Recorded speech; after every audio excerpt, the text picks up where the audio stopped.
Halo semuanya, malam ini kita akan berbicara tentang sesuatu yang mungkin sudah terlalu sering Anda abaikan. Padahal ia bisa mengubah cara orang melihat Anda. Ya, soal nafas dan bau mulut. Saya tahu, kedengarannya tidak glamor, apalagi untuk pertemuan malam nan tenang seperti ini. Tapi percayalah, justru pada jam-jam seperti sekarang inilah kita bisa berbicara jujur, perlahan, tanpa topeng tentang hal-hal yang sering kita sembunyikan di siang hari. Saya berbicara bukan hanya sebagai dokter gigi yang sudah melewati lebih dari 4 dekade di ruang praktik, tetapi juga sebagai seorang manusia biasa yang pernah berjuang dengan rasa malu, takut membuka mulut, dan khawatir orang lain akan berpaling setiap kali saya ingin sekadar menyapa. Anda mungkin tertawa, tapi ada masa ketika saya merasa kalau orang tidak berpaling karena bosan dengan cerita saya, melainkan karena hidung mereka menyerah sebelum telinga sempat ikut serta. Situasi itu begitu ironis.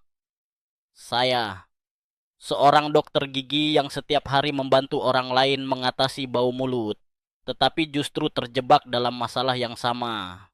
Bayangkan betapa ironisnya itu. Pada titik tertentu saya bahkan berpikir Anda mungkin tidak akan bertahan hidup dalam pergaulan sosial bila bau mulut Anda terus-menerus menghalangi setiap percakapan.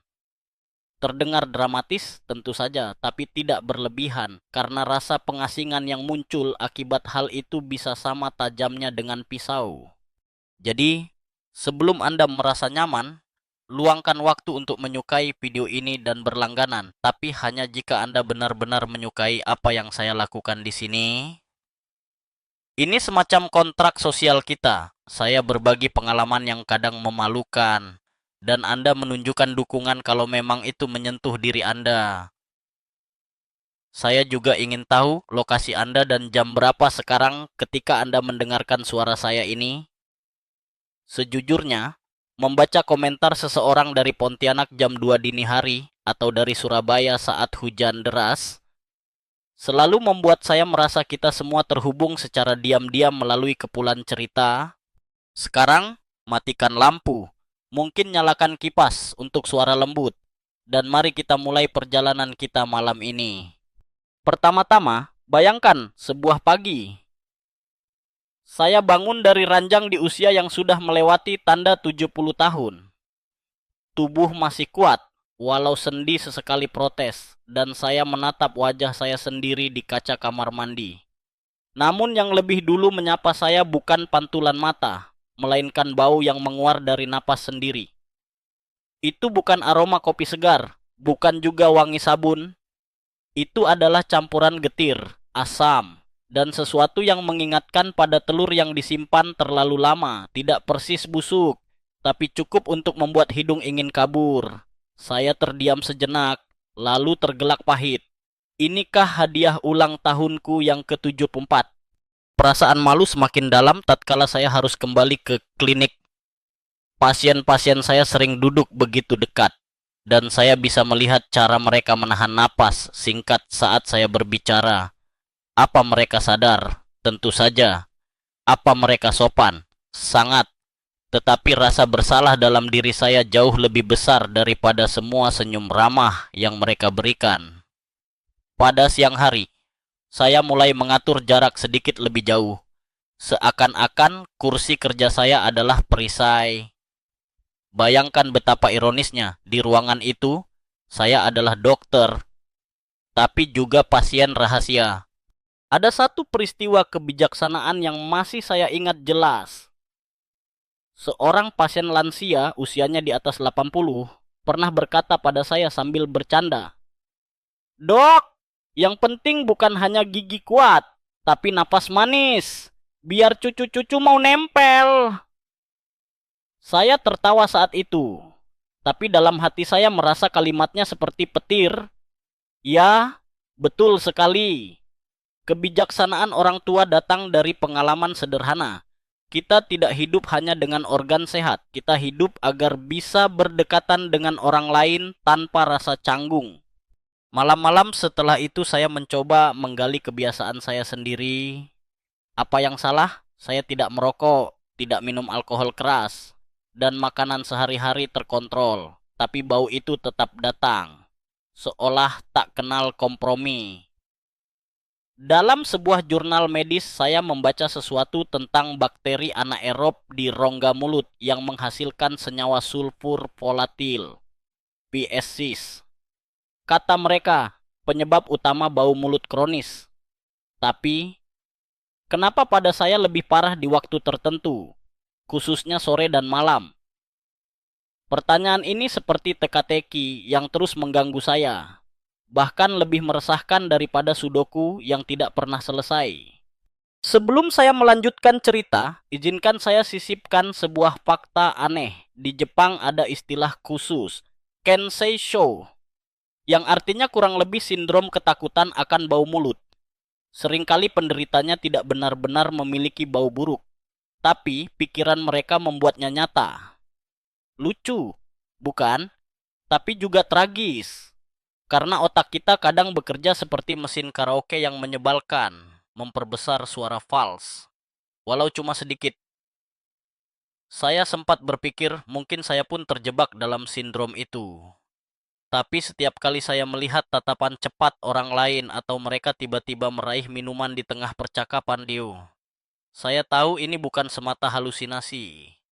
Dari sini muncul sebuah perdebatan akademis terbuka yang masih berlangsung dalam komunitas medis. Apakah bau mulut kronis lebih banyak berasal dari kondisi lokal mulut? Ataukah ia hanyalah gejala lanjutan dari penyakit sistemik yang lebih serius? Dalam konferensi, beberapa rekan saya bersikeras bahwa 90% kasus hanyalah akibat buruknya kebersihan mulut. Yang lain menepis dengan anggapan bahwa banyak pasien mereka membaik justru setelah mengobati masalah lambung atau sinus. Diskusi itu berakhir tanpa kesimpulan. Seperti semua perdebatan akademis yang baik, menyisakan ruang untuk rasa ingin tahu. Di tengah keruwetan teori itu, saya menyadari satu hal yang lebih mendesak daripada buku teks manapun. Bagaimana saya bisa bertatap muka dengan cucu saya tanpa merasa takut? Pertanyaan itu yang menghantui saya setiap malam. Anakku mengundang makan malam. Cucu kecil berlari dengan riang, tapi saya selalu sedikit miringkan wajah. Takut ciuman singkat berubah menjadi pengalaman traumatis bagi anak kecil itu. Sebuah momen keluarga yang seharusnya hangat berubah jadi panggung rasa bersalah. Tawa orang lain mengalihkan saya, tetapi hati tetap terikat pada kenyataan. Saya tidak bisa terus seperti ini. Terlebih sebagai seorang dokter gigi yang seluruh hidupnya dihabiskan memberi orang lain senyum percaya diri. Sebuah ironi hidup yang begitu telanjang. Dan disitulah perjalanan panjang ini dimulai. Dimulai bukan dari bangku kuliah atau dari suatu seminar elit, melainkan dari bau tidak enak yang menyapa saya setiap kali pagi datang. Dan malam ini, saya ingin mengajak Anda berjalan pelan-pelan di jalur penuh putaran yang saya lalui. Sampai akhirnya saya menemukan sesuatu yang mengejutkan, sederhana, dan kadang terasa seperti keajaiban. Percayalah, cerita ini penuh dengan kegagalan, percobaan aneh, momen-momen malu, tapi juga keberanian kecil yang ternyata berbuah besar. Sama seperti hidup kita semuanya, tak rapi, kadang memalukan. Tapi jika dijalani tuntas, akhirnya ia memberi gambaran yang indah. Dan perjalanan malam ini baru saja kita mulai. Masih panjang, masih berliku. Dan siapa tahu, bisa jadi kisah inilah yang Anda butuhkan untuk mengubah cara Anda melihat kesehatan mulut dan bahkan kehidupan sehari-hari. Saya akan melanjutkan cerita dari titik di mana perasaan takut itu mulai mencengkram kehidupan sehari-hari saya, seperti bayangan yang tidak mau lepas. Bayangkan, setiap kali keluarga saya mengajak makan malam, saya justru merasa seperti harus masuk ke arena pertandingan tinju. Bedanya, lawan saya bukan orang lain, melainkan diri sendiri. Lebih tepatnya napas saya sendiri. Saya duduk di meja makan, berusaha menunduk ketika berbicara. Seringkali mengalihkan wajah, pura-pura mengambil lauk di sisi lain agar suara saya tidak langsung mengenai wajah orang di depan. Bahkan cucu saya pernah bertanya dengan polosnya, "Kakek, Kenapa selalu lihat ke samping kalau ngomong? Pertanyaan itu meninggalkan rasa perih yang lebih dalam daripada sakit gigi manapun yang pernah saya alami. Kebiasaan menyembunyikan diri dari hal sekecil percakapan ternyata jauh lebih melelahkan daripada pekerjaan klinik saya sendiri. Bayangkan, pada usia 70-an, seharusnya saya sudah berada di fase hidup di mana rasa malu berkurang, di mana hidup bisa dijalani dengan ringan. Namun kenyataannya, saya justru terjebak dalam ketakutan berulang. Saya sadar betapa tragisnya ini. Seorang dokter gigi yang bisa memberi kuliah panjang soal plak, karang gigi, dan rongga mulut, justru tidak sanggup menghadapi aromanya sendiri. Satu sore, setelah praktik, saya pulang dalam kondisi kelelahan. Istri saya menyodorkan secangkir teh, tetapi ia menambahkan dengan lirih, "Kamu harus jaga tubuhmu lebih baik. Percakapan kita makin jarang." Kalimat itu singkat, tapi implikasinya dalam. Ia tidak sedang membicarakan sekadar kesehatan fisik. Ia menyentuh jarak emosional yang muncul akibat sesuatu yang tampak sepele. Bau mulut.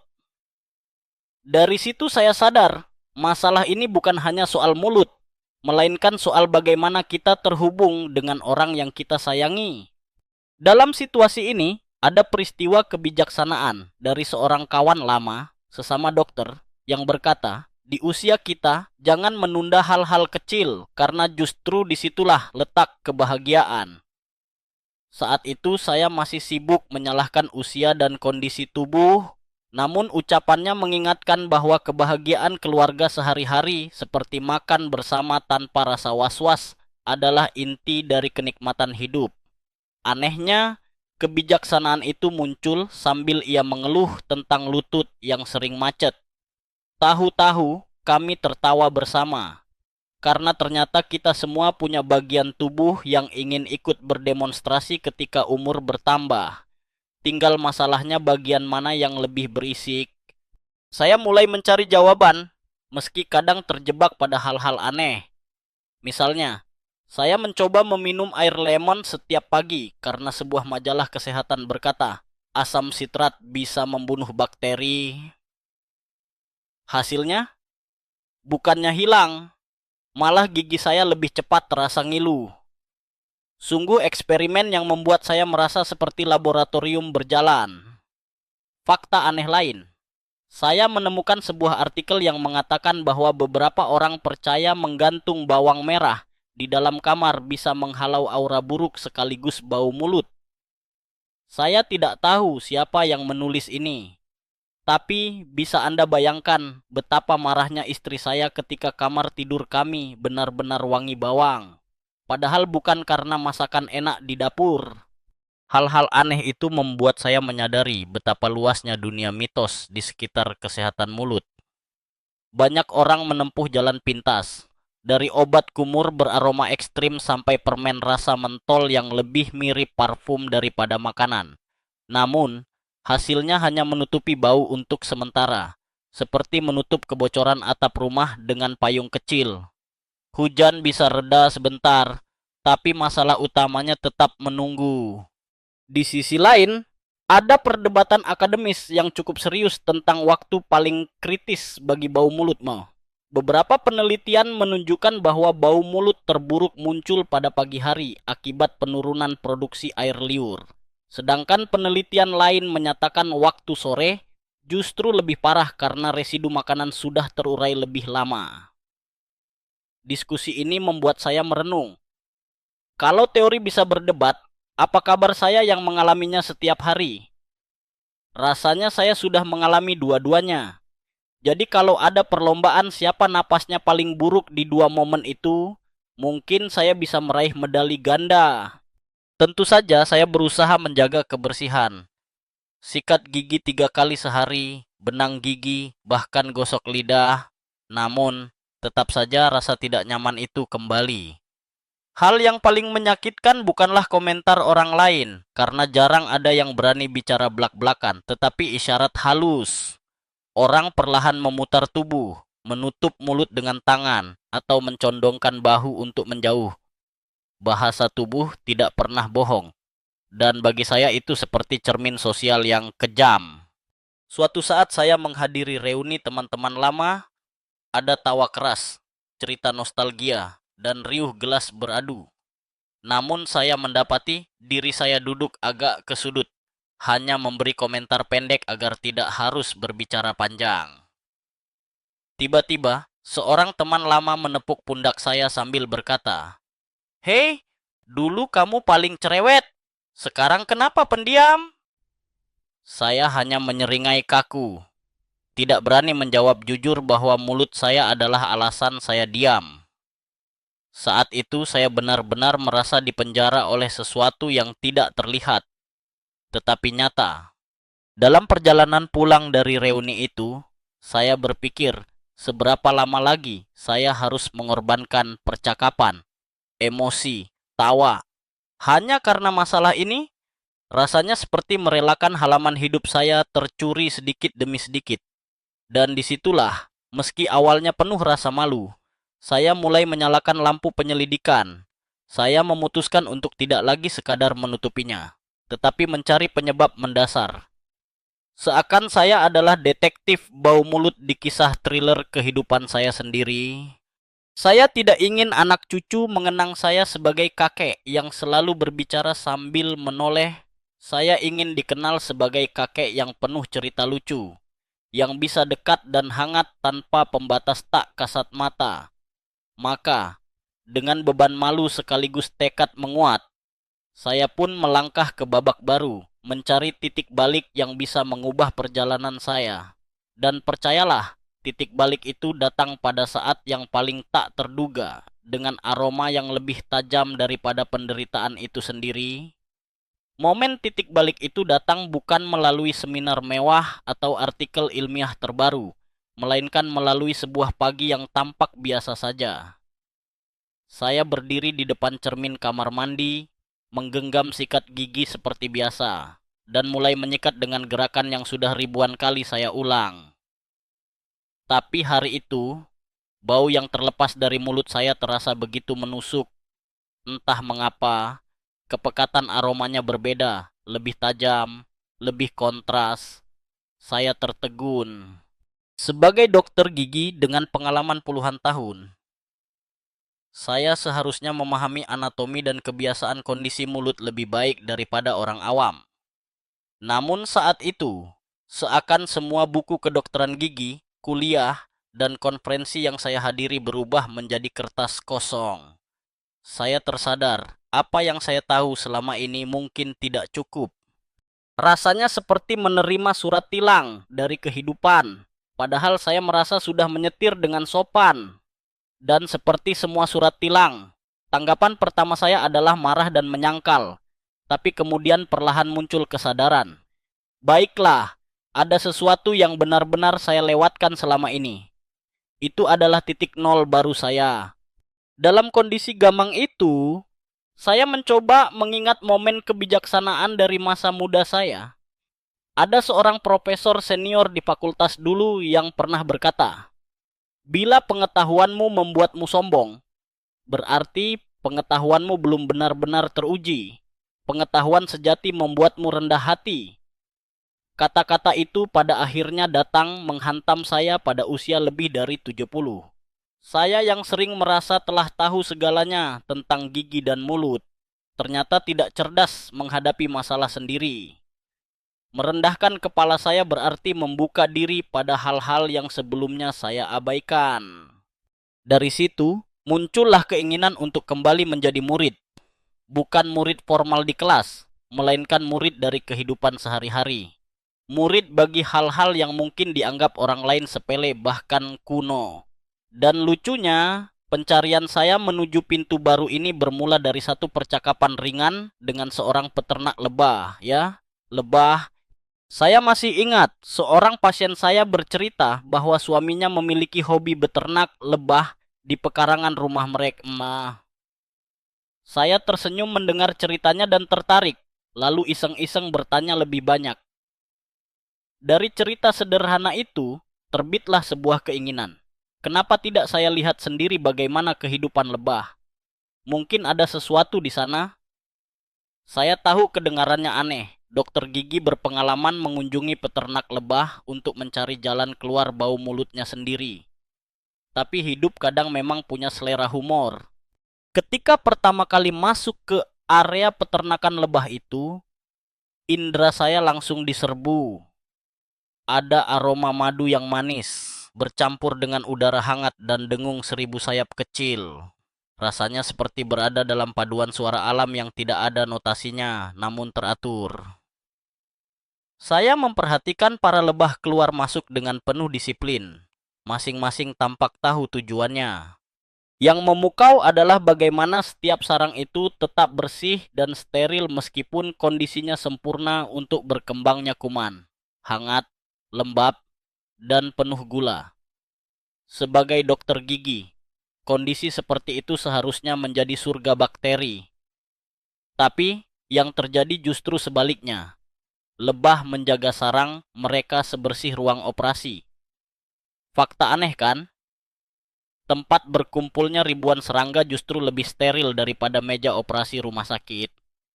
Bagaimana bisa? Pertanyaan itu seperti benih obsesif baru dalam kepala saya. Di titik ini, saya mulai membuka literatur ilmiah sambil bercanda pada diri sendiri. Dokter gigi senior kini berubah peran jadi Sherlock Holmes bau mulut.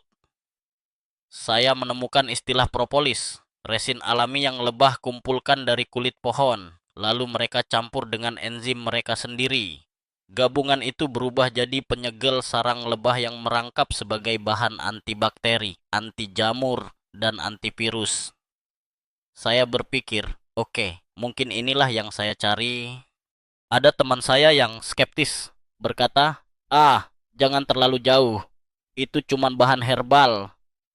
Tapi ketika saya membaca penelitian yang menunjukkan bahwa propolis bisa menghambat tumbuhnya bakteri anaerob hingga lebih dari 99%,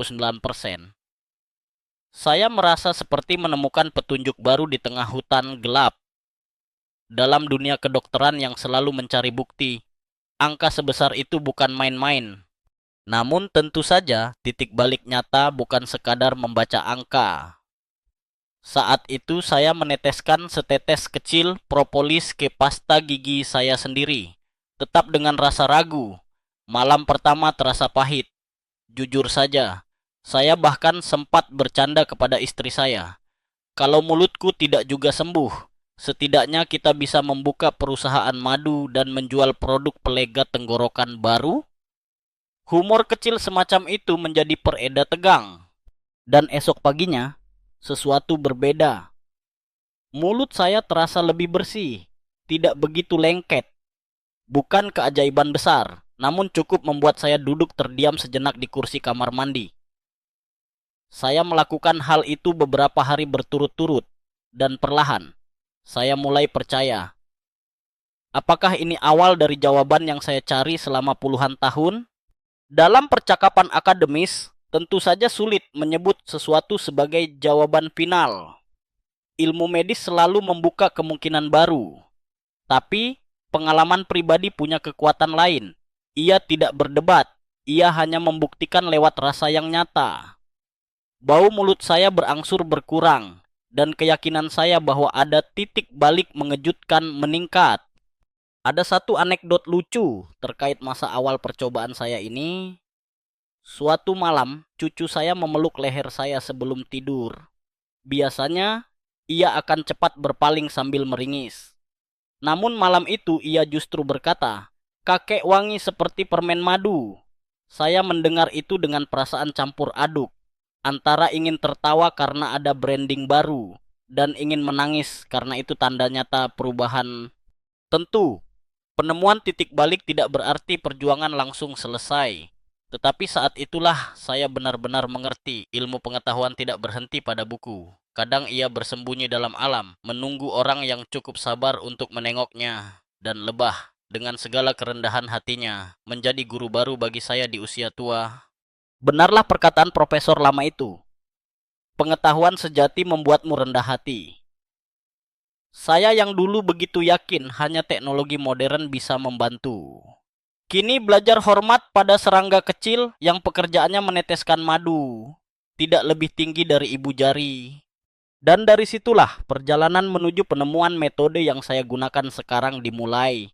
Berawal dari cermin kamar mandi, rasa putus asa, lalu berubah menjadi benih kecil yang saya temukan di sarang lebah.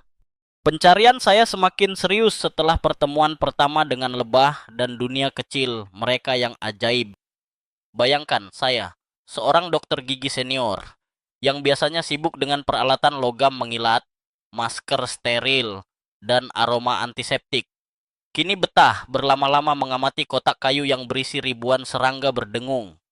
Rasanya ironis. Tetapi di sanalah saya merasa mendapat kuliah alam paling berharga di usia 70-an. Setiap kali membuka sarang itu, saya disambut hiruk pikuk yang sekaligus teratur. Para lebah terbang beriringan. Ada yang mengangkut nektar, ada yang berjaga di pintu masuk, ada juga yang sibuk merawat larva. Tidak ada satupun yang terlihat bingung akan pekerjaannya. Berbeda jauh dari rapat rumah sakit yang sering saya hadiri, di mana semua orang bicara tapi tak ada yang mendengar. Hal yang paling mengejutkan perhatian saya adalah kondisi dalam sarang hangat, lembab, penuh gula. Secara teori itu adalah surga bagi bakteri. Tetapi kenyataannya, sarang lebah jauh lebih steril daripada kamar operasi rumah sakit. Saya masih ingat raut wajah heran saya. Bagaimana bisa tempat ribuan makhluk berdesakan justru bebas bau dan penyakit? Perasaan ini menimbulkan obsesi kecil. Saya mencari tahu lebih banyak tentang propolis, resin ajaib yang lebah gunakan untuk menutup celah sarang mereka. Mereka mengumpulkan getah dari kulit pohon, mencampurnya dengan enzim, lalu menggunakannya seperti semen sekaligus antivirus alami. Di titik ini, saya teringat pada sebuah peristiwa kebijaksanaan lama dari seorang pasien paruh baya. Ia pernah berkata sambil tertawa, "Alam tidak pernah salah, hanya kita yang sering sok pintar menyalahkannya." Saat itu saya hanya sekadar senyum, tetapi kini kalimat itu bergaung. Saya yang terlalu sibuk dengan data, obat, dan teknologi, ternyata lupa bahwa banyak makhluk hidup lain sudah memecahkan masalah mereka sendiri ribuan tahun sebelum kedokteran modern ada. Fakta aneh saya temukan dalam riset, propolis ternyata tidak hanya dipakai lebah sebagai pembersih sarang, tetapi juga sebagai bahan pembalseman alami. Ada catatan bahwa suku kuno di Mesir memakai propolis untuk membantu proses mumifikasi, karena sifatnya mencegah pembusukan. Jadi, apa yang awalnya saya anggap sekadar bahan lengket ternyata adalah penjaga kehidupan simbolis dalam sejarah manusia. Saya pun merenung. Bila sesuatu bisa mencegah mayat membusuk ribuan tahun lalu, kenapa kita mengabaikannya dalam masalah bau mulut yang hanya gangguan sehari-hari? Pertanyaan ini seperti pukulan telak. Namun, tentu saja jalan tidak semulus iklan. Dalam forum kolega, saya pernah menyebut propolis sebagai bahan potensial mengatasi halitosis. Hasilnya, sebagian menatap dengan bingung, sebagian tersenyum samar yang artinya, "Oh, sudah mulai aneh ya dokter tua ini." Lalu ada yang dengan serius berargumen, "Itu terlalu sederhana. Bau mulut adalah kondisi multifaktorial. Jangan berpikir satu bahan ajaib bisa menyelesaikan semuanya." Perdebatan akademis itu membuat saya teringat masa kuliah. Ada rasa segar sekaligus rasa jengkel. Benar, memang multifaktorial. Tapi apakah salah mencoba memanfaatkan kebijaksanaan alam? Saya tersenyum diam-diam, karena saya tahu saya sedang berdiri di pintu cerita baru yang mungkin mereka butuhkan suatu hari nanti. Kehadiran lebah memberi saya semacam guru baru. Kadang saya duduk berjam-jam di dekat kotak sarang, hanya mendengar dengung mereka. Rasanya menenangkan, seperti meditasi tak resmi untuk orang tua yang sulit duduk diam. Istri saya bahkan pernah berseloroh, "Jangan-jangan kamu nanti lebih sibuk ngobrol sama lebah daripada dengan aku." Saya hanya menjawab, "Ya, soalnya lebah lebih konsisten pekerjaannya." Kami tertawa. Meskipun ia tetap menatap saya dengan mata mencurigai, saya bakal pindah profesi jadi peternak. Saya semakin berani bereksperimen. Saya ambil sedikit ekstrak propolis yang biasanya digunakan sebagai suplemen. Lalu saya coba larutkan dalam air hangat untuk berkumur. Rasanya pahit luar biasa. Sampai saya harus menahan tawa sendiri di depan cermin. Seandainya ada kamera tersembunyi, bisa jadi itu momen viral di media sosial. Seorang kakek yang meletakkan wajah meringis ekstrim demi menahan rasa pahit.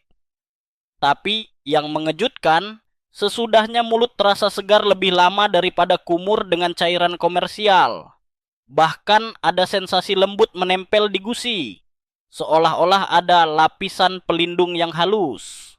Tidak berlama-lama, saya mulai melibatkan pasien yang secara sukarela mau membantu. Saya jujur mengatakan, ini bukan protokol resmi. Ini uji coba pribadi. Tapi jika Anda mau mencoba, saya akan mendampingi penuh. Beberapa setuju. Sebagian besar pasien lansia yang sudah frustasi dengan segala bentuk obat kumur dan hasilnya. Satu demi satu mereka menyampaikan kabar baik. Beberapa mengatakan bau mulut berkurang drastis. Yang lain mengatakan gusi tidak lagi mudah berdarah.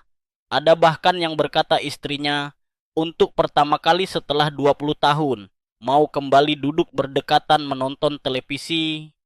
Tentu, tidak semua berhasil. Ada satu pasien yang mengeluh lidahnya terasa pahit berhari-hari. Kami tertawa bersama karena ia berseloroh.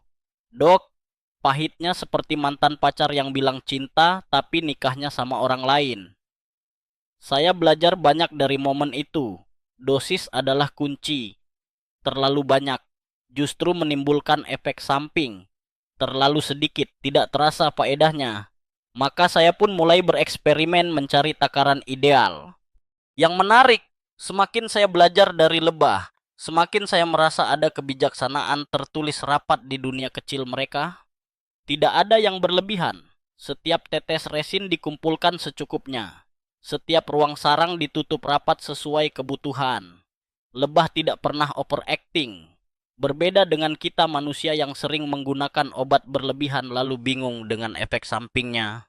Pada sore tertentu, ketika saya sedang mencatat hasil eksperimen, cucu saya masuk ke ruang kerja dan melihat foto lebah yang saya cetak.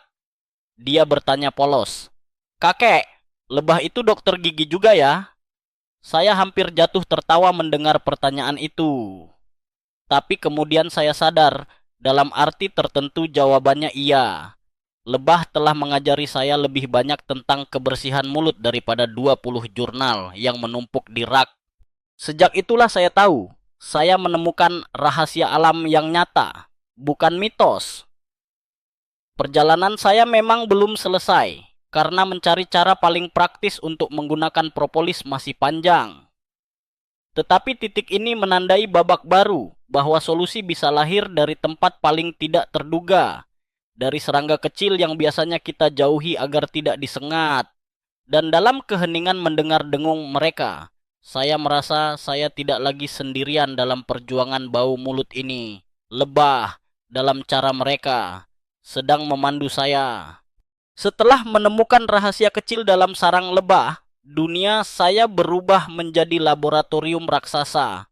Ruang praktik yang biasanya penuh dengan denting alat dan aroma obat-obatan kini diam-diam berubah suasana.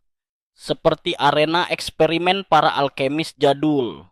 Bedanya, saya tidak mencari batu filsuf, melainkan berjuang untuk menemukan solusi yang sederhana, aman, dan bisa dipakai semua orang tanpa perlu menguras tabungan mereka. Bukan hal mudah, tetapi justru disitulah letak kegembiraannya. Saya kembali merasa seperti mahasiswa muda yang penuh rasa ingin tahu. Saya mulai menggunakan propolis secara lebih konsisten pada diri sendiri. Pagi hari saya teteskan setetes ke pasta gigi. Malam hari saya ulangi sebelum tidur. Minggu pertama lumayan mengguncang. Ada rasa pahit menempel sepanjang malam.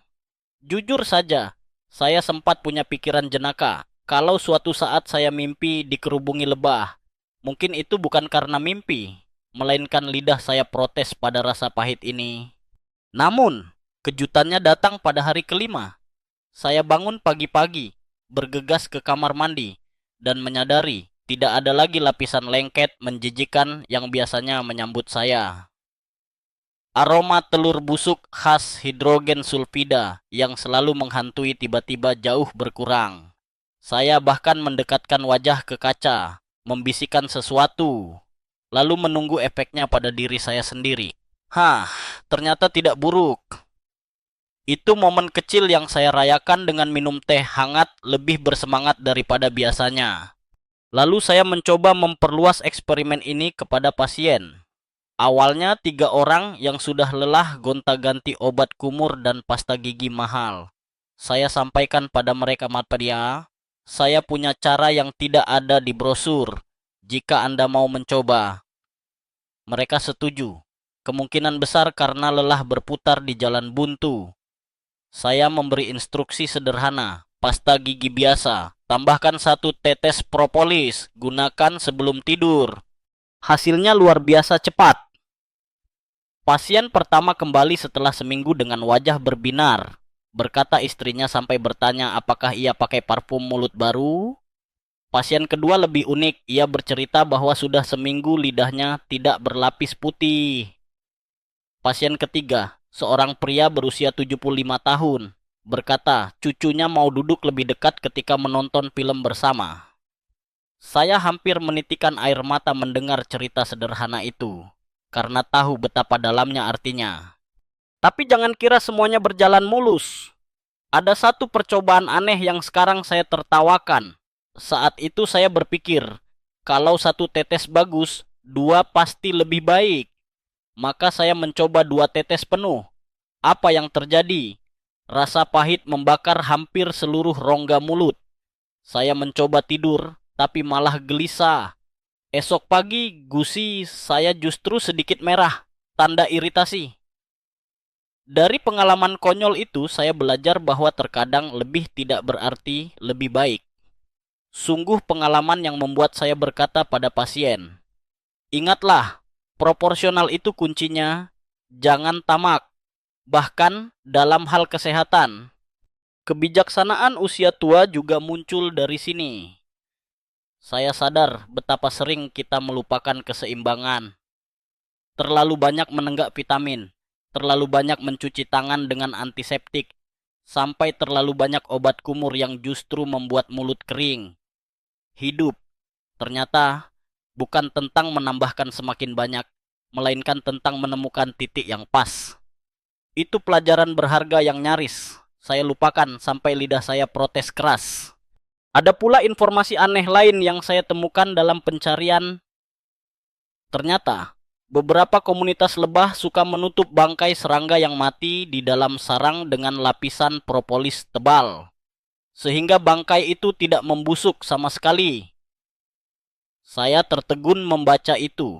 Artinya, lebah tidak punya tenaga untuk buang mayat. Tetapi mereka punya cara biologis menghentikan proses busuk. Bagi saya yang dokter gigi, hal itu seperti metafora. Kita tidak bisa mengusir semua bakteri dari mulut, tetapi kita bisa mengikat dan menetralkannya dengan cara berbeda. Tentu, skeptisisme tetap datang dari rekan-rekan saya. Beberapa mengatakan bahwa yang saya lakukan hanyalah efek placebo, bahwa pasien cenderung merasa lebih baik karena sugesti. Saya tidak menyangkal kemungkinan itu, tapi saya jawab dengan santai. Kalau placebo bisa membuat bau mulut seseorang hilang dan membuat cucu berani mencium pipi kakeknya lagi, maka mari kita hormati placebo seperti pahlawan. Tawa kecil dalam forum itu setidaknya mencairkan suasana tegang. Perdebatan akademis memang tidak pernah berakhir, tetapi bagi saya buktinya ada di kehidupan nyata, bukan hanya di angka statistik. Ada juga kisah jenaka dari salah satu pasien. Seorang pria tua yang mencoba metode ini tiba-tiba menelepon saya tengah malam. Suaranya panik. Dok, saya bangun tidur dan mulut saya kering sekali. Jangan-jangan saya overdosis propolis? Saya bertanya, Berapa tetes yang kamu pakai? Dia menjawab dengan penuh keyakinan, 5, dok, supaya cepat hilang baunya. Saya langsung tertawa, meski mencoba menenangkannya. Saya berkata, kamu tadi overdosis bukan propolis, tapi overdosis semangat. Kelakar itu membuatnya ikut tertawa dan berjanji besok hanya pakai 1 tetes. Pelajaran dari semua ini adalah bahwa perjalanan mencari solusi tidak pernah lurus. Ada jalan berliku, ada rasa pahit tak tertahankan, ada pula tawa di tengah kebingungan. Tetapi setiap kali saya melihat pasien kembali dengan cerita, keluarga saya sekarang mau lebih dekat dengan saya. Saat itu saya tahu segala rasa pahit sepadan. Eksperimen ini bukan lagi sekadar soal mengatasi bau mulut, tetapi tentang memulihkan martabat, terutama pada usia ketika banyak orang merasa mulai ditinggalkan. Dan seiring waktu, metode ini semakin matang. Saya menemukan bahwa waktu terbaik adalah sebelum tidur, karena malam adalah jam pesta bagi bakteri jahat yang berkembang tanpa air liur cukup. Dengan lapisan tipis propolis yang tertinggal setelah menyikat, bakteri itu seperti menghadapi penjaga malam yang tidak kenal kompromi. Saya mulai melihat pola. Saya tahu, inilah jalan yang bisa saya bagikan lebih luas. Bisa dibilang, dari eksperimen kecil, saya mulai menemukan sistem. Sebuah metode sederhana tapi efektif, lahir dari kerja sama aneh antara dokter gigi tua dan sekelompok lebah pekerja. Dan saya tahu, perjalanan ini belum berakhir. Masih banyak yang akan saya pelajari. Masih banyak orang yang perlu saya bantu. Tapi dari sini, saya melangkah mantap. Sebuah temuan kecil telah berubah menjadi secercah harapan besar. Ketika saya semakin yakin dengan hasil uji coba propolis ini, tiba saatnya saya menyusun metode praktis yang tidak hanya cocok untuk saya sendiri, tetapi juga bisa diterapkan siapa saja tanpa bingung. Di usia saya yang sudah melewati 70 tahun, saya belajar satu hal, semakin sederhana sebuah metode, semakin setia orang menggunakannya. Kalau terlalu ribet, orang akan berhenti setelah 2 malam pertama, lalu kembali ke kebiasaan lama yang sia-sia. Jadi, saya berusaha merumuskannya sesederhana mungkin. Langkah pertama adalah pemilihan pasta gigi. Saya menemukan fakta menarik bahwa justru pasta gigi biasa, yang murah, polos, tanpa klaim macam-macam, lebih cocok dipadukan dengan propolis. Mengapa? Karena pasta gigi dengan tambahan bahan antibakteri sintetis kadang bertabrakan efeknya dengan senyawa alami propolis. Saya sempat mengujinya. Seorang pasien saya menggunakan pasta gigi super mahal dengan warna kemasan emas mengilap. Katanya premium. Ketika ditambahkan propolis, hasilnya malah tidak stabil.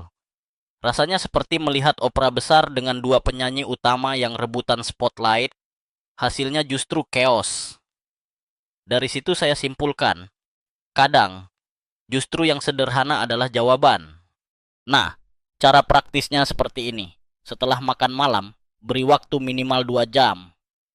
Mengapa? Karena bila makanan masih tersisa, propolis justru sibuk berperang dengan sisa nasi dan cabai, bukan dengan bakteri. Setelah 2 jam, cukup keluarkan pasta gigi biasa dalam takaran standar, lalu teteskan 1 tetes propolis di atasnya. Ingat, 1 tetes saja. Saya ulangi, 1. Tidak 2, tidak 3. Apalagi 5 seperti pasien penuh semangat overdosis semangat yang saya ceritakan sebelumnya. Saat menyikat, saya sarankan agar gerakan diperpanjang hingga 3 menit. Dan yang terpenting, jangan buru-buru. Anggap saja sedang melakukan ritual sebelum tidur. Gigi depan, samping, gerigi kecil di belakang, dan tentu saja antara gusi serta gigi. Ada perasaan khusus ketika melakukan dengan tempo lambat, seakan Anda sedang berbicara secara pribadi dengan mulut Anda. Hei, kita sudah lama ribut. Sekarang mari berdamai. Tak kalah penting, jangan lupakan lidah. Ini kesalahan klasik kebanyakan orang. Permukaan lidah adalah markas besar bakteri penyebab bau mulut. Sering kali kita terlalu fokus pada gigi putih, lalu melupakan lidah yang diam-diam menyiapkan pesta bakteri. Dengan sikat halus atau alat khusus, bersihkan lidah perlahan. Ketika menyelesaikan langkah ini, biasanya orang langsung berkumur kuat-kuat dengan air dingin. Nah, justru di situ kesalahannya. Saya sarankan gunakan air hangat-hangat kuku dan hanya bilas perlahan 1 sampai 2 kali. Mengapa? Agar lapisan tipis propolis tetap menempel di permukaan mulut, memberikan perlindungan sepanjang malam. Bayangkan seperti menyemprotkan lapisan cat pelindung. Tidak mungkin langsung disiram sampai habis, kan? Setelah itu, tantangan terberat sebenarnya bukan teknik menyikat, melainkan kendali diri. Jangan makan atau minum apapun selama 30 menit. Bahkan air putih pun sebaiknya ditahan sebentar. Banyak pasien protes, tapi, "Dok, bagaimana kalau haus?" Saya jawab dengan ringan, "Ya, minumlah sebelum menyikat. Jadi setelah itu biarkan seolah-olah propolis sedang bekerja sebagai penjaga malam. Jangan ganggu penjaga yang sedang patroli. Nanti dia bosan lalu resign." Pasti pasien tertawa, tapi humor biasanya membuat mereka lebih patuh. Kunci berikutnya adalah waktu.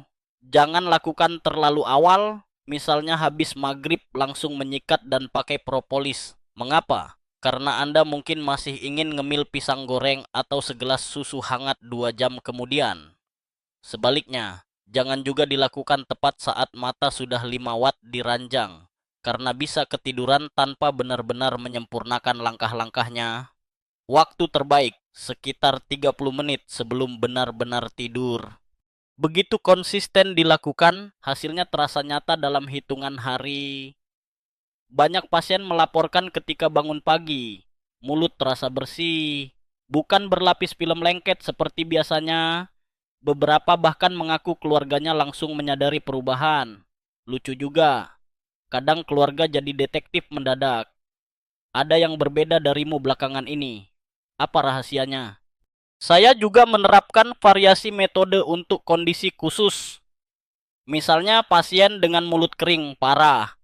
Untuk mereka, saya sarankan melarutkan propolis dalam sedikit air hangat lalu digunakan berkumur ringan, bukan langsung di atas pasta gigi. Hanya 20-30 detik, lalu diludahkan tanpa basuh berlebihan. Hasilnya, kelembapan mulut meningkat dan sensasi pahit jauh lebih ringan. Wisdom usia tua lagi-lagi berbicara pada saya, bahwa kesehatan bukan soal tindakan besar, melainkan rutinitas kecil yang konsisten dijaga. Sama seperti seorang kakek yang tiap pagi menyapu halaman kecilnya. Halaman itu tetap bersih, bukan karena disapu dengan alat canggih, melainkan karena dilakukan setiap hari tanpa putus. Demikian pula mulut kita. Oh ya, fakta aneh kembali menghampiri saya. Dalam sebuah bacaan, saya tahu bahwa lebah menggunakan propolis tidak hanya untuk menutup celah sarang, tetapi mereka bahkan melapisi seluruh dinding sarang sebagai cat dasar alami. Jadi setiap ruang kecil dalam sarang punya pelapis antibakteri alami. Bayangkan jika setiap orang melapisi mulutnya demikian sebelum tidur. Kita semua bangun dengan napas lebih manis.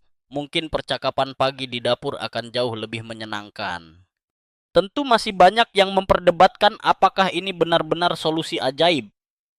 Ada rekan yang berkata, "Ya, dok, tapi bukankah kita masih butuh metode tambahan?"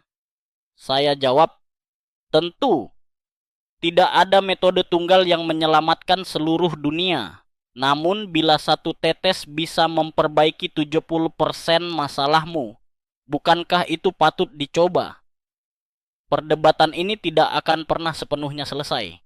Tapi setidaknya, dalam praktik nyata, saya melihat senyum-senyum pasien saya kembali berani muncul. Menariknya, untuk pasien yang sudah mencoba, banyak yang mengatakan ritual propolis sebelum tidur ini membuat mereka merasa seperti melakukan meditasi kecil. Ada sesuatu tentang rasa pahit yang berubah menjadi segar di pagi hari. yang memberi mereka tanda bahwa tubuh mereka sedang dibantu dengan cara alami. Saya suka menyebutnya seperti drama sitkom, dengan ending bahagia, dimulai pahit, ditutup manis, dan siapa yang tidak suka akhir bahagia di usia lanjut. Jadi, metode ini memang bukan cerita rumit penuh tabel penelitian yang sulit dipahami. Metode ini adalah tentang kepraktisan sehari-hari, disiplin kecil, dan kepercayaan diri baru. Saya tahu, tidak ada yang instan, tetapi bukankah hidup memang indah karena kita bisa mengalami proses? Saya pikir, bahkan proses menyikat gigi bisa menjadi bentuk kontemplasi, sebuah momen hening bersama mulut kita sendiri. Dan pada saat metode ini menjadi konsisten, saya mulai menerima laporan yang lebih beragam, Jipaya, yang semakin meyakinkan saya bahwa ini bukan hanya solusi teori. Inilah jalan menuju kisah nyata, dengan pasien-pasien yang hidupnya berubah. Tidak hanya mulut mereka buaya, tapi hati mereka juga ikut tenang. Ketika metode propolis ini mulai diterapkan dengan konsisten, kisah-kisah nyata dari pasien pun bermunculan seperti bunga yang tiba-tiba mekar setelah hujan panjang. Masing-masing cerita membawa warna berbeda. Ada yang mengharukan, ada yang kocak, dan ada pula yang membuat saya sadar betapa besar dampak hal sederhana pada kehidupan sehari-hari. Salah satu kisah paling menyentuh datang dari seorang kakek berusia 79 tahun dari Haeundae bernama Pak Kim. Ia masuk ruang praktik saya dengan raut wajah suram. Bahkan sebelum ia membuka mulut, saya bisa mencium aroma yang kuat.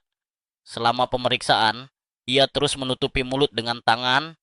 Usai konsultasi, ia berkata lirih, "Dok, cucu saya tidak mau lagi dekat dengan saya. Kalau saya coba mencium pipinya, dia malah lari menutup hidung."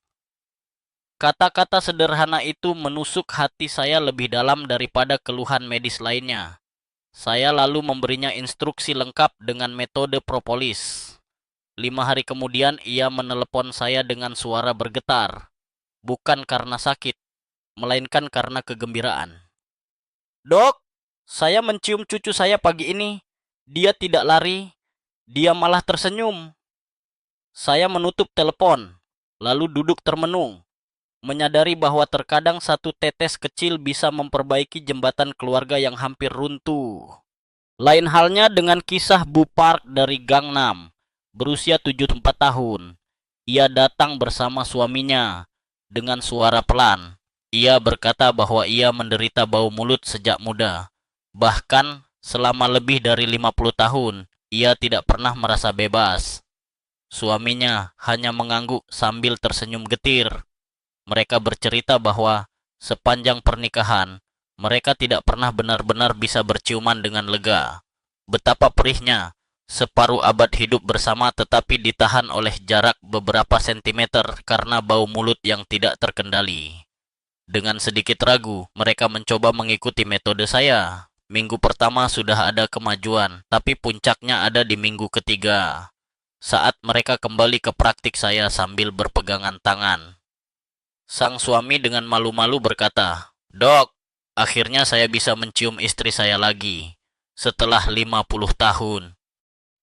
Saya melihat wajah mereka memerah seperti pasangan muda, dan saya pun ikut terkekeh. Pengalaman medis mana yang lebih manis daripada melihat pasangan tua kembali mencintai dengan cara sederhana begitu? Ada pula kisah Pak Choi dari Daegu, seorang pria 81 tahun yang juga menderita diabetes. Ia mengeluhkan gusi selalu berdarah, gigi goyah, dan bau mulut kronis. Dengan diabetes, penyembuhan lukanya lambat. Jadi jujur, saya awalnya skeptis bahwa hasil akan cepat terlihat. Namun ternyata, dalam 2 minggu, perdarahan gusinya berhenti, dan giginya terasa lebih stabil. Bahkan lebih mengejutkan, gula darahnya ikut membaik. Dokter internal medisnya sendiri kebingungan. Mungkin bukan semata efek propolis, tapi sesuatu dalam rutinitas barunya membuat tubuhnya lebih seimbang. Pak Choi dengan candanya berkata diku, "Dok, ternyata mulut saya lebih pintar daripada insulin saya." Kami tertawa, meskipun saya dalam hati terkesima. Lalu ada kisah lucu dari seorang nenek bernama Buli 73 tahun, yang mengalami mulut kering kronis. Ia mencoba berkumur dengan larutan propolis encer seperti saran saya. Ketika cucunya mencium pipinya suatu hari, cucu itu berkata, "Nenek baunya kayak toko madu." Kami semua tergelak. Tapi lebih dari humor sederhana itu, Bully merasa lega karena akhirnya tidak perlu membawa sebotol air kemanapun ia pergi. Mulutnya kembali lembab, dan baginya itu terasa seperti mendapatkan kembali kenyamanan sehari-hari yang hilang. Tentu tidak semua kisah berjalan semanis madu. Ada seorang pasien yang datang dengan gigi palsu penuh. Setiap kali ia mengenakannya, dalam beberapa jam bau buruk kembali menyerang. Setelah saya sarankan untuk merendam gigi palsunya di air hangat dengan 2 tetes propolis, ia kembali 3 minggu kemudian dengan wajah cerah. Ia berkata, "Dok, sekarang keluarga saya tidak lagi membuka jendela setiap kali saya makan bersama." Humor kecil itu membuat saya tertawa. Tetapi saya juga tahu betapa besar artinya bagi dirinya. Karena bau mulut pada pengguna gigi palsu memang sering jadi tragedi sunyi yang bikin orang malu makan bersama keluarga. Dalam semua kisah ini, saya mendengar pola emosional yang serupa. Pasien selalu memulai dengan perasaan kecil hati, malu, dan terasing, lalu berakhir dengan rekonsiliasi. Rekonsiliasi dengan keluarga, dengan pasangan, bahkan dengan diri mereka sendiri. Hal ini membuat saya menyadari bahwa bau mulut bahkan lebih dalam daripada sekadar masalah medis. Ia menyentuh level identitas dan rasa percaya diri. Ketika ia hilang, Anda tidak hanya mendapat mulut bersih, tetapi juga sebuah kehidupan sosial yang kembali berbunga. Ada satu informasi aneh yang sempat membuat saya merenung. Dalam sebuah studi, peneliti menemukan bahwa orang yang menderita bau mulut kronis punya risiko lebih tinggi mengalami depresi ringan. Alasan sederhana, penolakan sosial mikro yang terus-menerus, orang menoleh, orang menutup hidung, orang menjauh. Bayangkan jika itu terjadi bertahun-tahun sih. Tidak heran, masalah kecil di mulut bisa menjalar jadi luka besar di hati. Dari sini saya semakin yakin bahwa cerita pasien bukan sekadar anekdot, melainkan juga bagian dari lanskap psikologis yang nyata. Sekali lagi, di forum akademis, ada kolega yang bercanda. "Dok, Anda ini promosi lebah atau promosi pasta gigi?" Saya hanya tersenyum dan menjawab, "Saya hanya promosi manusia, supaya bisa kembali berdekatan tanpa rasa takut." Hal sederhana itu sering lebih ampuh menghentikan perdebatan daripada deretan grafik statistik yang membingungkan. Dan dalam hati saya sadar, setiap senyum baru dari pasien yang bebas bau mulut adalah bukti nyata. Lebih nyata daripada gelar atau piagam yang pernah saya terima tuh. Karena apa artinya semua gelar bila saya tidak bisa membantu seseorang kembali dicium cucunya? Atau membuat pasangan tua kembali berciuman setelah lebih dari setengah abad? Pada akhirnya, kisah nyata inilah yang menjadi saksi bahwa satu tetes kecil dari sarang lebah bisa menyalakan kembali api kebersamaan dalam banyak keluarga. Seiring semakin banyak kisah nyata terkumpul, saya makin tergerak untuk melihat masalah bau mulut dari sudut pandang yang lebih luas. Selama bertahun-tahun orang menganggap halitosis hanyalah gangguan kecil yang malu-maluin. Padahal, semakin saya pelajari, semakin jelas bahwa bau mulut kronis bisa menjadi pintu masuk menuju penyakit serius. Tidak jarang, mulut adalah cermin kesehatan tubuh. Jika ia berbau busuk terus-menerus, ada kemungkinan ada perang rahasia di dalam tubuh yang sedang berlangsung. Dalam praktik saya mulai memperhatikan pola. Pasien dengan bau mulut parah kerap kali juga memiliki riwayat penyakit kronis seperti diabetes, hipertensi, atau penyakit jantung. Awalnya saya mengira itu kebetulan. Namun, setelah lebih banyak data terkumpul, jelas bukan sekadar kebetulan. Ada hubungan biologis yang nyata. Bakteri penyebab bau mulut menghasilkan senyawa sulfur dan toksin kecil yang masuk ke aliran darah lewat gusi yang meradang.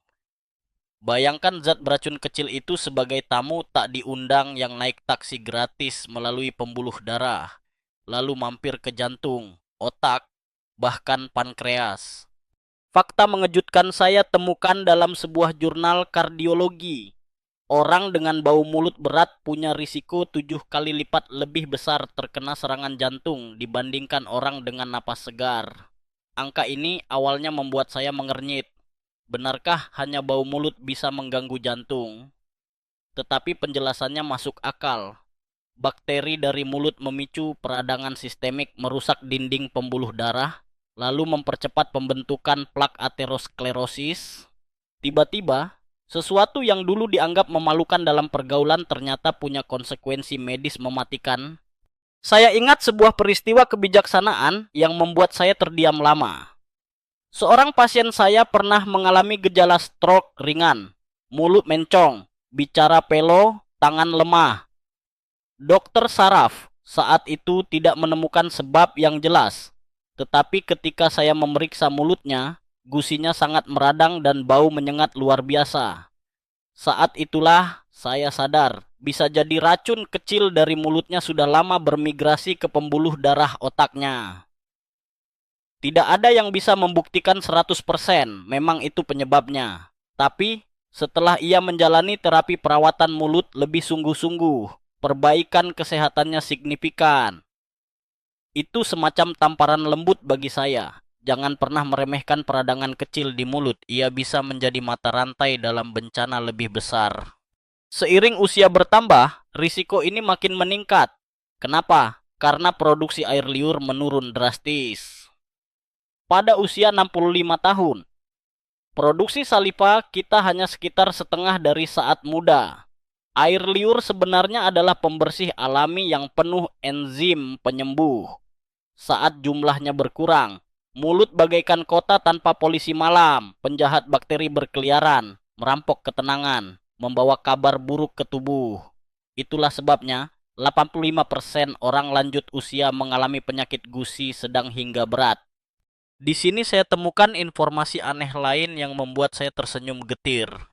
Seorang peneliti menulis bahwa mulut kering di usia lanjut bisa diibaratkan saluran pembuangan kering. Apa yang terjadi pada saluran air bila aliran berhenti? Segala jenis kotoran menumpuk, menyebabkan bau luar biasa. Perbandingan yang tidak puitis sama sekali, tapi justru tepat menggambarkan kondisi. Ada pula sisi perdebatan ilmiah yang seru. Sebagian peneliti mengatakan keterkaitan antara bau mulut dan penyakit sistemik hanyalah asosiasi, bukan penyebab. Mereka skeptis bahwa bakteri mulut benar-benar bisa menyebabkan penyakit jantung. Tetapi, kelompok lain menegaskan bahwa ada bukti kuat DNA bakteri mulut ditemukan dalam plak pembuluh darah pasien jantung. Perdebatan ini ibarat duel akademis yang belum selesai.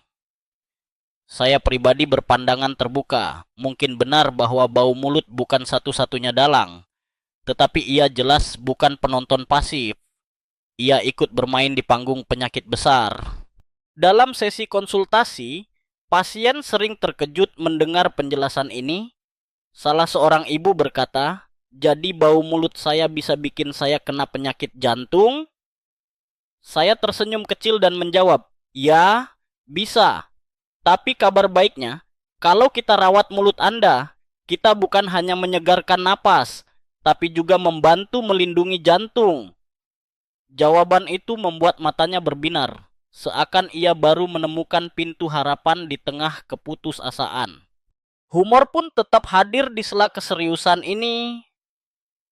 Seorang pasien bercanda pada saya, "Jadi maksud Anda, bau mulut saya ini sebenarnya senjata biologis massal untuk keluarga saya?" Saya tertawa keras mendengarnya. Tapi di balik candaan itu, ada kebenaran nyata.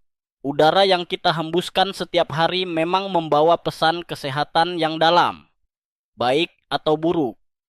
Hal yang semakin menguatkan saya adalah efek propolis tidak hanya pada bau mulut, tetapi juga pada gusi bengkak, pendarahan, dan infeksi kecil lainnya. Banyak pasien melaporkan gusi mereka lebih tenang, perdarahan berhenti. Itu berarti gerbang utama racun bakteri, gusi meradang, berhasil ditutup. Dengan begitu, tubuh mereka mendapatkan perisai tambahan terhadap risiko penyakit lebih besar. Dari semua itu, saya semakin percaya bahwa kesehatan mulut adalah bagian tak terpisahkan dari kesehatan tubuh menyeluruh. Sama sekali tidak masuk akal memisahkan keduanya. Dan ironinya, seringkali pasien meremehkan soal bau mulut karena dianggap malu-maluin tapi bukan mematikan.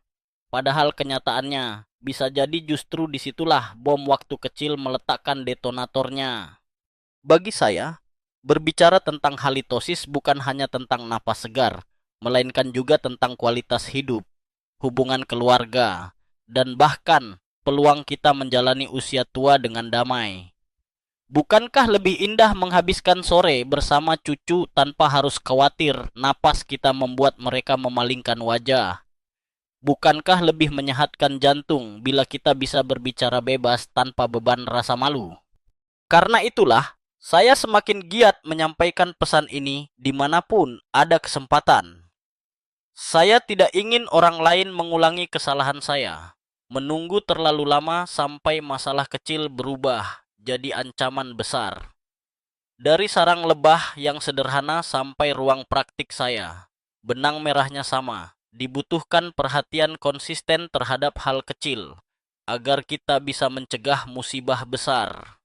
Dan semakin banyak orang yang memahami hubungan ini, semakin saya yakin bahwa kita sedang menyusun cerita baru, bahwa bau mulut tidak lagi dianggap aib memalukan, tetapi sinyal kesehatan yang mesti ditanggapi serius.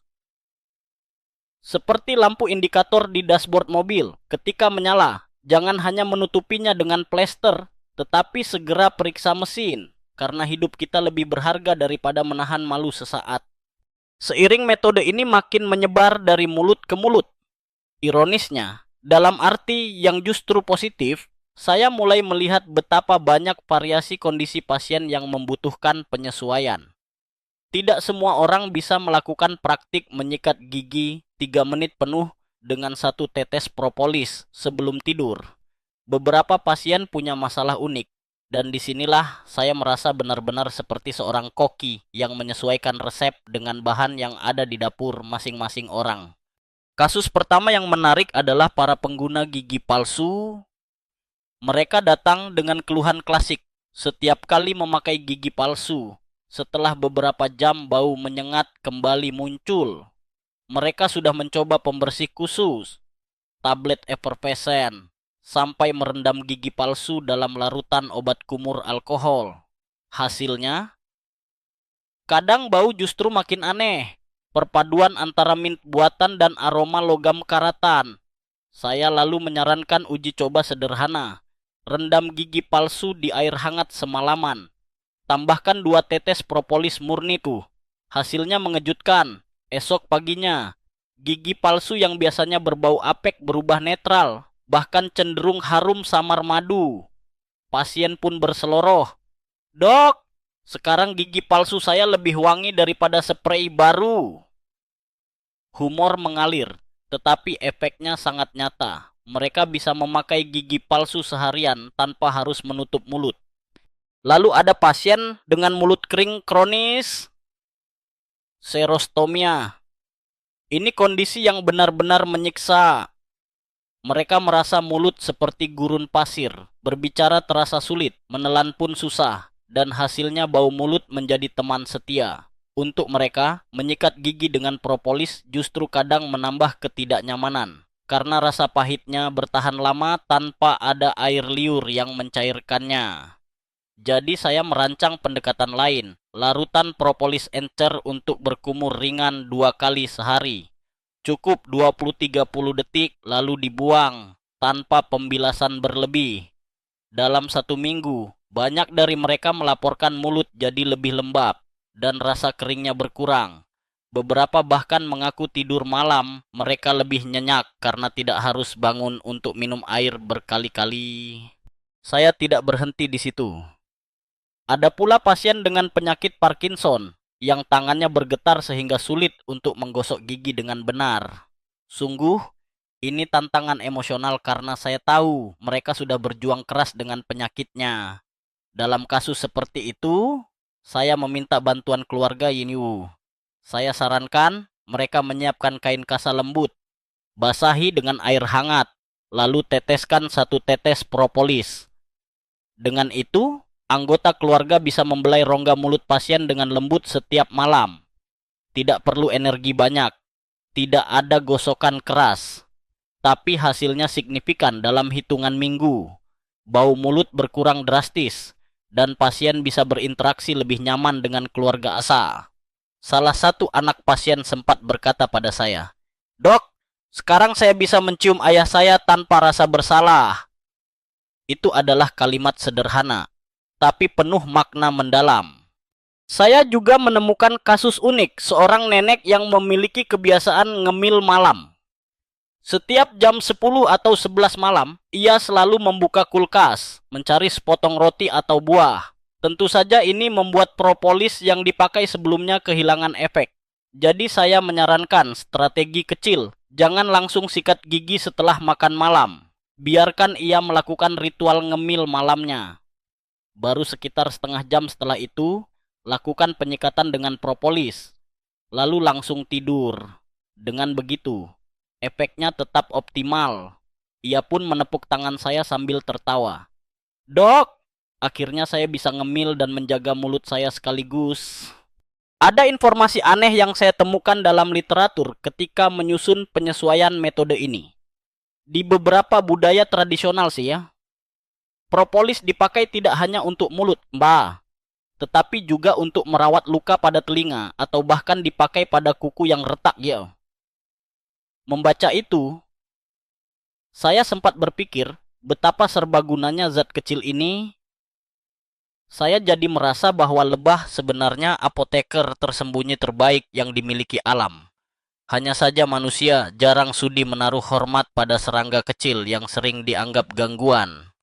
Tentu saja, dalam forum akademis, selalu ada debat. Misalnya, ada yang mengajukan pertanyaan, jika propolis begitu kuat, apakah tidak berisiko membunuh juga bakteri baik di mulut, lalu merusak ekosistemnya? Pertanyaan bagus, tetapi penelitian menunjukkan propolis sangat selektif. Ia lebih aktif terhadap bakteri patogen, sementara bakteri baik relatif aman. Diskusi ini selalu seru karena belum banyak data skala besar. Saya hanya menyampaikan pengalaman nyata. Pasien saya tidak pernah mengeluh keseimbangan mulutnya menjadi buruk setelah penggunaan propolis.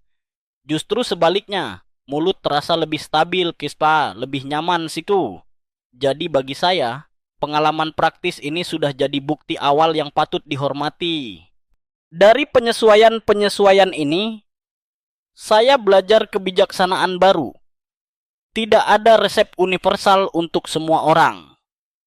Bahkan dalam hal sekecil propolis, setiap individu punya kebutuhannya sendiri. Sama seperti hidup, bukan? Ada orang yang butuh tawa, ada yang butuh ketenangan. Tidak semua formula cocok untuk semua. Pelajaran kecil yang membuat saya semakin rendah hati dan semakin pencinta keanekaragaman. Suatu kali, cucu saya masuk ke ruang kerja bersama temannya. Ia menunjuk botol kecil propolis, lalu berkata bangga, "Ini obat rahasia kakek, buat bikin semua orang bisa ngobrol lagi tanpa malu." Saya tertawa mendengarnya. Hebat juga branding gratis dari cucu saya. Tapi dalam hati, saya tahu itu benar. Benda kecil ini bukan hanya menolong rongga mulut, tapi juga menolong hubungan antar manusia. Dan karena semua cerita penyesuaian itu, saya semakin merasa bahwa metode propolis bukan sekadar trik dokter gigi tua. Ia adalah pintu baru untuk memahami kesehatan dari perspektif holistik, bahwa tubuh, jiwa, dan hubungan sosial kita tidak terpisah. Bau mulut hanyalah gejala, tetapi dampaknya bisa merambat ke hubungan pernikahan, kebahagiaan keluarga, bahkan rasa percaya diri. Jika 1 tetes propolis bisa membantu mengurai masalah-masalah itu, maka saya rasa lebahlah yang layak disebut sahabat baik umat manusia, bukan hanya penghasil madu. Seiring berjalannya waktu, semakin banyak kisah datang ke telinga saya, dan satu demi satu menyingkap betapa besar dampak tetes kecil dari sarang lebah terhadap kehidupan sehari-hari. Namun lebih dari sekadar segar napas dan gusi yang sehat. Saya menyaksikan sebuah fenomena, hidup orang-orang berubah, cara mereka tersenyum, cara mereka berbicara, bahkan cara mereka memandang diri sendiri. Dan jujur saja, saya pun ikut berubah. Ada satu sore yang tidak akan saya lupakan. Seorang pasien lansia kembali ke klinik setelah sebulan menggunakan metode propolis. Ia masuk dengan wajah yakin, tanpa gerakan refleks menutup mulut yang sebelumnya selalu ia lakukan. Matanya berbinar, tubuhnya tegak. Ia berkata sederhana, "Dok, saya kembali bisa tertawa tanpa rasa takut." Kalimat itu terdengar biasa, tapi setelah tahu betapa ia dulu tidak sanggup menatap mata anaknya sendiri saat bicara, saya merasa seperti mendengar sebuah puisi kemenangan. Saya pun ikut tertawa, sambil menyangkal air mata yang hampir turun. Itulah titik di mana saya menyadari bahwa metode ini lebih dari sekadar sains. Ia membuka jalan bagi orang-orang untuk berdamai dengan diri mereka. Betapa besarnya pengaruh satu masalah kecil pada seluruh kualitas hidup. Bau mulut yang konon tidak penting, nyatanya bisa menjauhkan keluarga, mengikis rasa percaya diri, bahkan membuat orang merasa hidupnya tidak berarti. Sebaliknya, ketika ia teratasi, hubungan sosial sembuh, percintaan menikmat, bahkan mental ikut terangkat. Ada peristiwa kebijaksanaan lain yang saya alami sendiri di usia senja. Suatu malam, cucu saya memeluk saya erat sambil berkata, "Kakek, nafasmu sekarang manis, bukan asam lagi." Kalimat polos itu menghantam sekaligus mengobati. Saya sadar, umur boleh menua, tapi kesempatan memperbaiki hubungan manusia tidak pernah hilang. Selama kita berani mencoba, selalu ada jalan untuk kembali. Fakta aneh kembali saya temukan. Ternyata ada riset yang menunjukkan bahwa aroma mulut segar bisa meningkatkan penerimaan sosial secara signifikan. Dalam sebuah percobaan psikologi, ketika seseorang diberi semprotan penyegar nafas sebelum bercakap, penilaian sosial terhadap mereka lebih tinggi. Orang menilai mereka lebih ramah hanya karena napasnya segar. Saya tertawa membaca riset itu, karena dalam hati saya berkomentar, jadi kalau ingin jadi orang baik, cukup sikat gigi dengan propolis. Tentu saja bercanda, tapi ada benarnya. Bau mulut ternyata diam-diam memengaruhi cara dunia melihat kita. Perdebatan akademis pun tetap menyala. Sebagian kolega skeptis mengatakan pengalaman positif pasien bisa saja hasil sugesti. Tapi buat saya, jika sugesti mampu memperindah rumah tangga, menambah keakraban dengan cucu, bahkan meningkatkan harga diri seseorang, apakah itu buruk? Lagi pula, kenyataannya lebih dari sugesti. Uji laboratorium memang membuktikan efek antibakteri propolis secara konsisten. Bagi saya, titik temu yang baik adalah ini. Sains membuktikan dasar, pengalaman membuktikan makna. Jangan buang salah satunya. Kisah lain datang dari seorang nenek di Surabaya yang menulis surat sederhana kepada saya. Katanya, "Dok, saya mulai berani tadarus Al-Quran bersama teman-teman lagi. Dulu saya malu baca keras-keras karena napas saya tidak enak. Saya membacanya dengan hati tergetar. Bayangkan, ibadah spiritual yang seharusnya menenangkan batin bisa terhalang hanya karena masalah bau mulut. Saat ia mengatasi itu, pintu spiritualitasnya kembali terbuka. Betapa besar artinya. Saya pun belajar bahwa perubahan hidup bukan tentang hal-hal gemerlap. Tidak melulu soal jalan-jalan ke luar negeri atau membeli rumah besar. Perubahan kadang sesederhana berani bicara tanpa cemas, atau bisa mencium cucu tanpa menoleh wajah. Saat saya melihat pasien-pasien saya merasakan itu, Saya seperti ikut menjalani reinkarnasi emosional, menemukan kembali arti menjalani hidup dengan ringan. Humor pun tetap jadi bumbu dalam semua ini. Seorang pasien muda berkata, "Dok, sekarang pacar saya bilang saya punya napas lemon honey. Saya harus kasih kredit ke kakek lebah atau ke dokter ya?" Saya menjawab, "Berterima kasih saja pada lebah. Saya hanya kurirnya." Kami tertawa, tetapi humor itu menegaskan poin penting. Metode sederhana ini bisa jadi bekal berharga lintas usia, bukan hanya lansia. Kini, telah jelas bagi saya, propolis bukan hanya penyegar nafas. Ia adalah pintu menuju transformasi. Orang yang dulunya malu bicara, kini berani bercanda. Pasangan yang dipisahkan sekian dekade, jarak emosional, kini bisa saling mencium lagi. Kakek nenek bisa memeluk cucu lebih erat. Dan saya sendiri bisa berbicara dengan murid-murid di kampus tanpa khawatir mereka terganggu. Di dalam perjalanan ini, ada kebijaksanaan tua yang makin saya hayati. Kita tidak pernah terlalu tua untuk menemukan jawaban baru. Banyak orang di usia 70-an merasa semua kesempatan telah berlalu. Tapi lihatlah lebah, serangga kecil yang sudah bekerja dengan pola yang sama jutaan tahun, ternyata masih bisa memberi manusia jawaban modern. Kalau lebah yang mungil bisa memberi keajaiban, tapi apalagi kita manusia yang punya hati, otak, dan tangan. Pada akhirnya, saya melihat metode ini bukan hanya memulihkan mulut, tapi juga memulihkan rasa percaya diri. Itu seperti orang yang selama ini mengenakan mantel tebal penuh rasa malu, lalu mendadak bisa melepasnya dan berjalan bebas. Dan percayalah, di usia senja, kebebasan kecil semacam itu rasanya sama berharga dengan emas. Semakin saya melangkah jauh di jalan ini, semakin saya merasa bahwa semua yang terjadi bukan sekadar perjalanan pribadi, tetapi sebuah panggilan. Apa gunanya usia panjang dan pengalaman panjang jika tidak dibagikan? Saya selalu mengatakan pada diri sendiri setiap kali bangun pagi, ketika sudah sampai di titik umur 70-an, apa yang tersisa bukanlah jabatan atau uang, melainkan apa yang bisa saya wariskan dalam bentuk kebijaksanaan. Dan kini, kebijaksanaan itu datang dari sesuatu yang mungil sekali, setetes propolis. Saya yakin orang sering meremehkan hal-hal kecil. Kita cenderung menganggap perubahan besar hanya lahir dari operasi rumit, obat mahal, atau teknologi yang terdengar futuristik.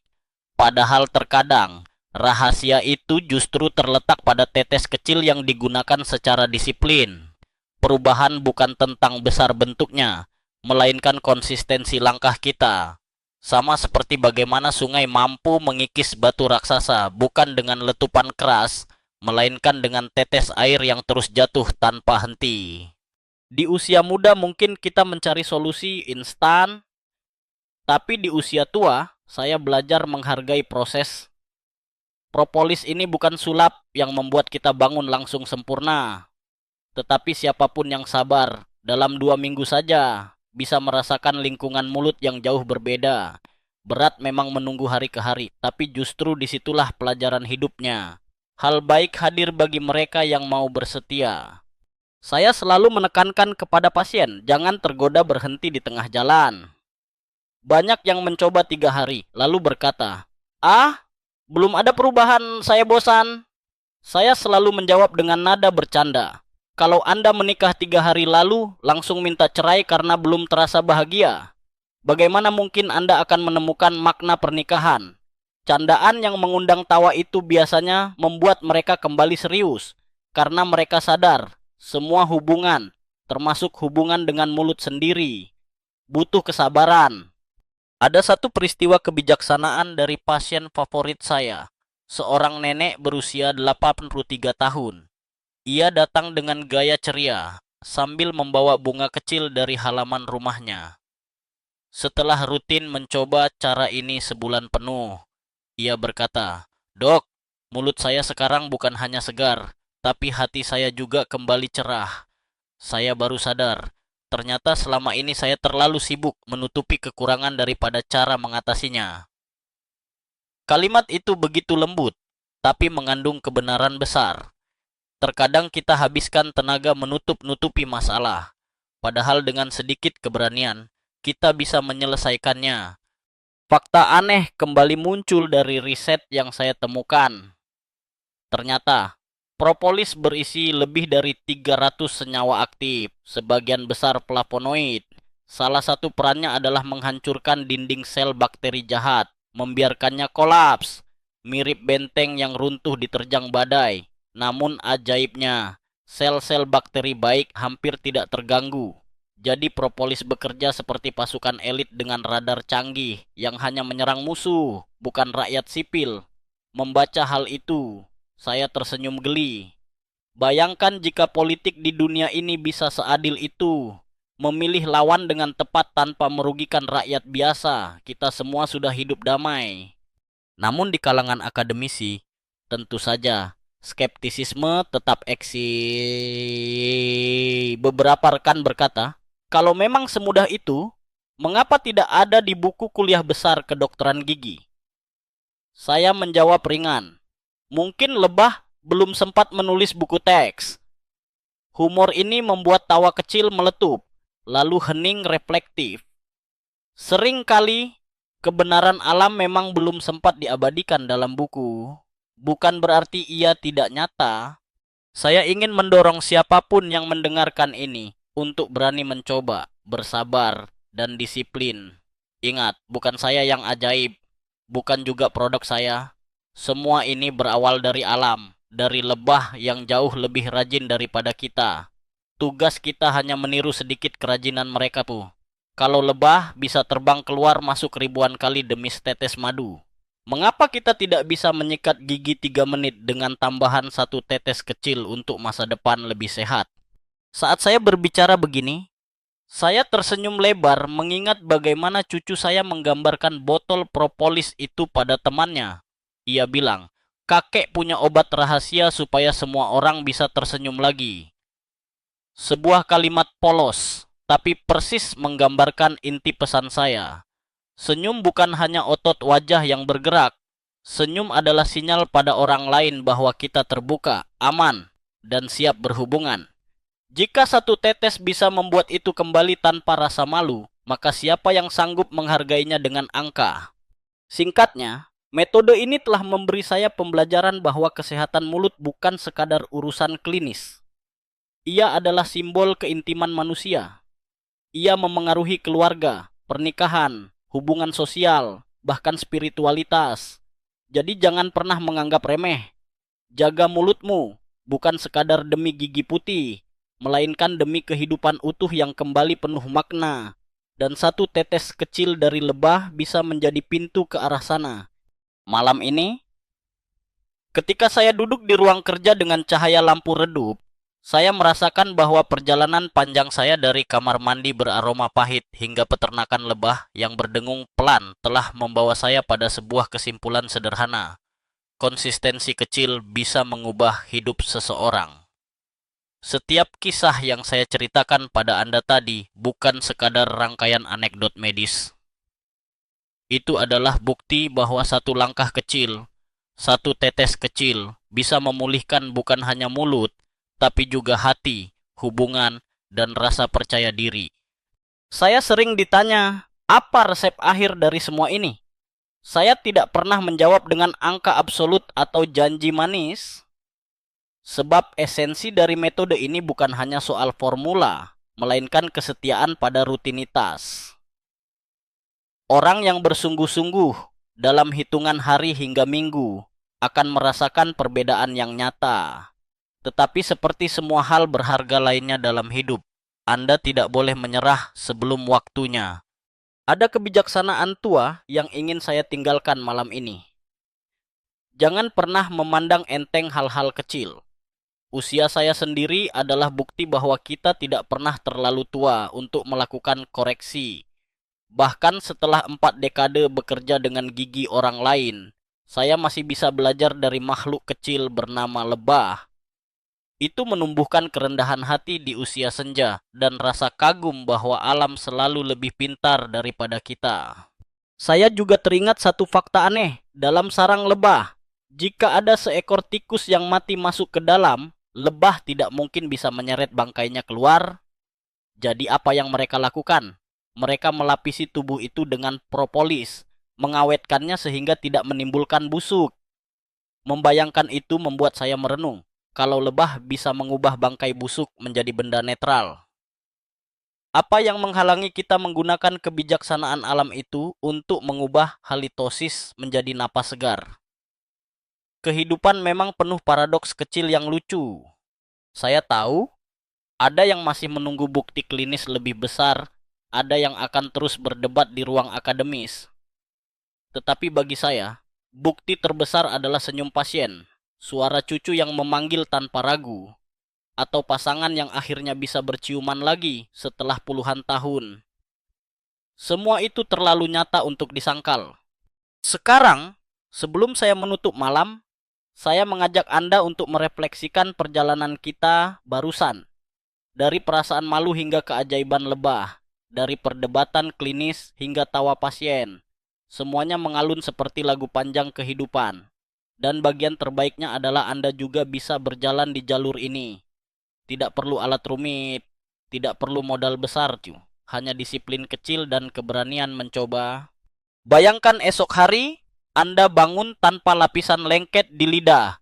Bayangkan berbicara dengan pasangan tanpa menoleh. Bayangkan cucu yang berlari memeluk Anda tanpa wajah cemberut.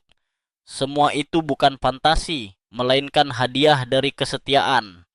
Jangan sepelekan hadiah kecil, kadang ia lebih berharga daripada emas murni sekalipun. Sekarang saya ingin menutup dengan tempo lembut, seperti alunan lagu sebelum tidur. Tarik napas perlahan, hembuskan perlahan. Bayangkan langit malam dengan suara serangga di kejauhan.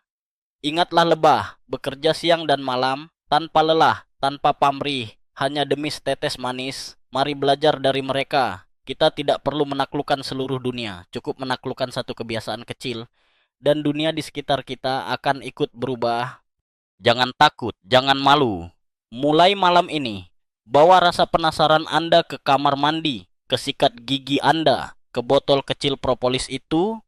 Lakukan dengan ikhlas, dengan sabar. Ubah hal yang dulu Anda benci menjadi ritual damai sebelum tidur. Dan lihatlah dalam 1 minggu, 1 bulan, bagaimana dunia Anda perlahan berubah ke arah yang lebih terang. Kini, matikan lampu kamar, biarkan kipas berputar lembut, ya Pak.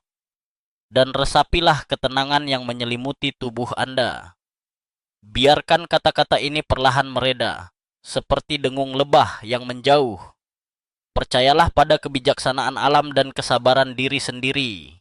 Karena sesungguhnya, rahasia besar kesehatan kadang tersembunyi dalam setetes kecil. Perjalanan ini bermula dari pengalaman pribadi seorang dokter gigi tua yang selama bertahun-tahun terjebak rasa malu akibat bau mulut. Setelah puluhan tahun menolong pasien, ia akhirnya menyadari bahwa ilmu praktik dan obat-obatan modern tidak cukup untuk menolong dirinya sendiri. Titik balik datang ketika ia menemukan kebijaksanaan dari lebah, propolis, zat lengket yang digunakan serangga itu untuk menjaga sarang tetap steril. Dari eksperimen sederhana, mulai dari tetes kecil di atas pasta gigi, lahirlah metode yang kemudian mengubah hidup banyak orang. Bau mulut yang tadinya menjadi sumber perasaan minder perlahan menghilang, digantikan napas segar dan hubungan yang pulih.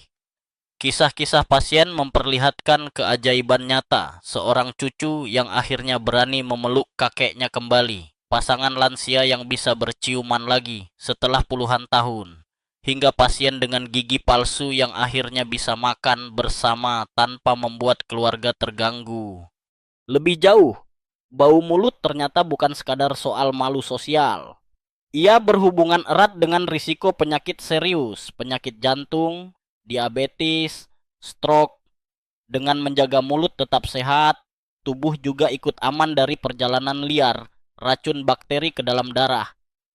Fakta ilmiah ini membuka mata banyak orang. bahwa mulut adalah pintu gerbang kesehatan tubuh.